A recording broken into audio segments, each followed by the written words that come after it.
Hello guys, আসসালামু আলাইকুম। ওয়ালাইকুম আসসালাম। তোমরা সবাই কেমন আছো? আশা করি ভালো আছো। আমরাও ভালো আছি। এই দেখতে পাচ্ছ আমরা সেন্টারিং করছি। এটা কালকে প্লাই তুলে সেন্টারিং করে এতটা অবধি সেন্টারিং হয়েছে। আজকে ওধারটা কমপ্লিট করব, আর ওই সিঁড়ি ঘরটাও রেডি করবো আজকে কমপ্লিট। আজকে ছাদের কমপ্লিট সেন্টারিংয়ের কাজ এধারটা কমপ্লিট করে দেবো। কালকে ওধারটা লাগবো। কালকে এই পুটিকাটা নিয়ে এধারটা তোমার নিয়ে এধারটা করবো, কমপ্লিট করব।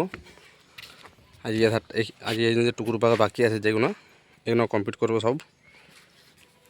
আমাদের লেভারে যে বাস বই যখন আমি ওখানে ভিডিও করছি দেখতেই পাচ্ছ, আর আমাদের অমরুল ওখানে গান শুনছে আর রানার রেডি করছে ওগুলো মারার জন্যে। অমরুল দা ভালো আছো?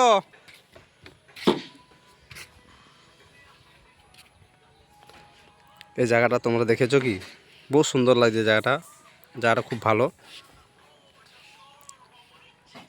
এটা অবধি সেন্টারিং হয়েছে এত দূর অবধি। 30 তারিখে বলছিল ঢালাই করব, কিন্তু 30 তারিখে হবে না, হবে 5 তারিখে। তাই 5 তারিখে ঢালাই হবে।